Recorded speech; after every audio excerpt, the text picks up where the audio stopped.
First, we have some information about the history of mental asylums. According to the Time Chamber, the first asylum opened in London in 1407. They spread throughout Europe in Eastern State Hospital.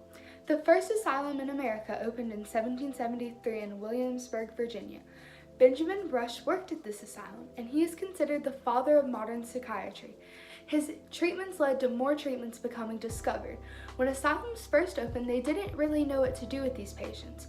But the Science Museum states that during the 1800s, asylums were built up really nice to try and to help patients feel relaxed. In order to help patients, nurses started to use methods known as moral treatment. Instead of treating patients like animals, they would treat them as children, which seemed to really help them. Unfortunately, by the end of the century, the number of patients was 10 times the number 100 years before. Due to the overpopulation, patients started receiving poor treatment, and they lived in terrible conditions. Mental asylums ran on these inhumane treatments until the 1950s, when they started closing. Today, all the insane asylums have been shut down, but there are mental health centers and hospitals located near communities that people suffering from mental disorders can go to for help. Next, we're going to be talking about some mental disorders that patients in mental asylums could have been suffering from. First is bipolar disorder.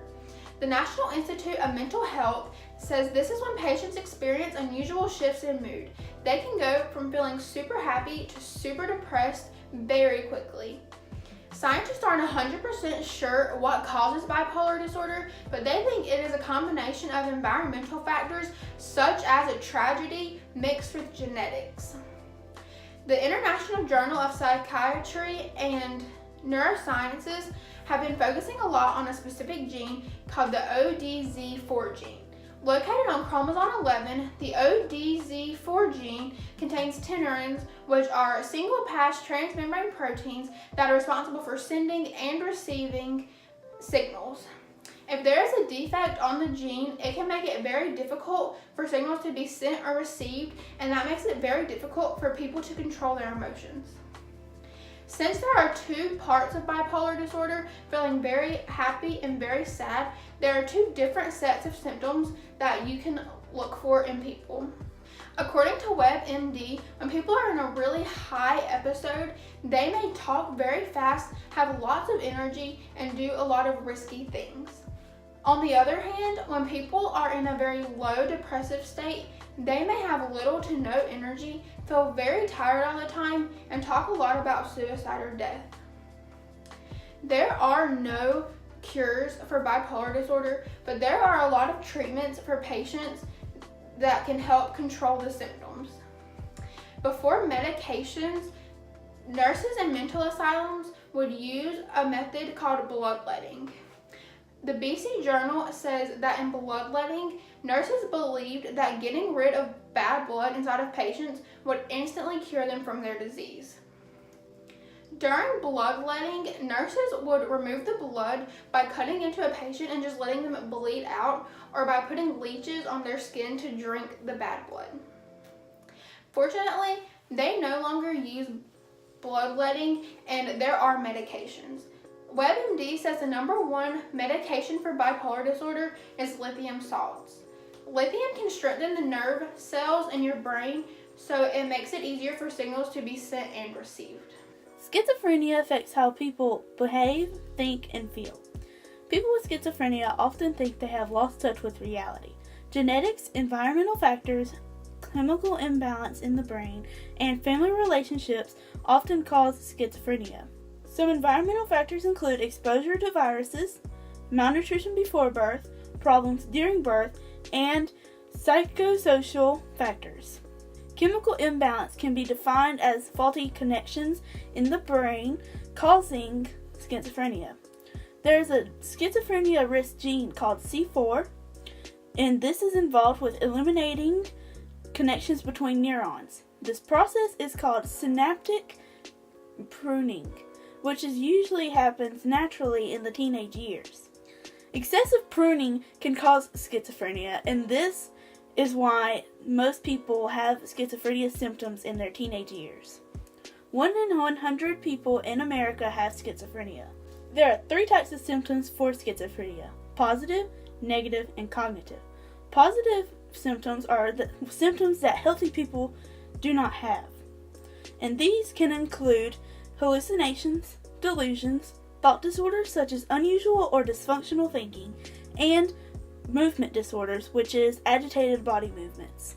Negative symptoms, which are symptoms that disrupt normal emotions and behaviors, include flat affect, which is basically reduced expressions of emotions through face and through voice, reduced feeling of pleasure in daily life, difficulty beginning and staying in activities, and reduced speaking. Cognitive symptoms, which are subtle symptoms, include trouble focusing or paying attention, problems with being able to use information after immediately learning it, and not being able to understand information and use it clearly. Schizophrenia raises the risk of heart disease by doubling it and the risk of respiratory disease by tripling it. Schizophrenia also raises the risk of someone developing osteoporosis, and this could also lead to hip fractures. Early treatments included fever therapy, which began in the early 20th century. Nowadays, medication and therapy are used to treat it. The medication that is used for schizophrenia is called antipsychotic medications. Some of the medicines include aripiprazole, lurasidone, clozapine, and olanzapine. These medications help stabilize dopamine activity in the brain. It works on dopamine receptors and serotonin receptors, and these transmitters are responsible for sending messages. It prevents overactivity in the brain, which controls positive symptoms, and it improves dopamine levels, which control negative symptoms. People today can live a normal life as long as they take their medication. If they even skip one day, then they can lose their sanity. According to Psychology Today, people with schizophrenia have a better chance of having a normal life today than in the 1900s. Finally, we are going to talk about some effects that mental asylums had on the patients. Asylums were made to help people with mental disorders, but due to an overpopulation, people in asylums were actually getting worse than they were when they went in. Nurses didn't have time to focus on specific patients, so they were all treated poorly, which has some very negative physiological and biological effects. Physiological effects are the physical things that happen to the patients. Patients in mental asylums lost a lot of weight because they weren't being fed properly. They also seemed to age a lot quicker due to the poor treatments they received. According to MQ Mental Health, patients in mental asylums had a higher chance of getting cancer and cardiovascular disease. Having a mental disorder can shorten a person's lifespan anywhere from 10 to 20 years, and being locked in an asylum only made people die quicker. Biological effects are the brain is affected in certain areas. The area really depends on what type of disease you're dealing with. Neurotransmitters are changed, and this can cause the disease. Medicines are used to fix these changes, and which can help the brain function normally. Biological factors can be genetic factors, so you could get a disease from your parents. And according to Edge.org, a person's genes have a mutation whenever they have a mental illness, if it is a genetic factor. Infections can result in brain damage, which later can cause a mental illness. And brain damage during birth can also later result in mental illness.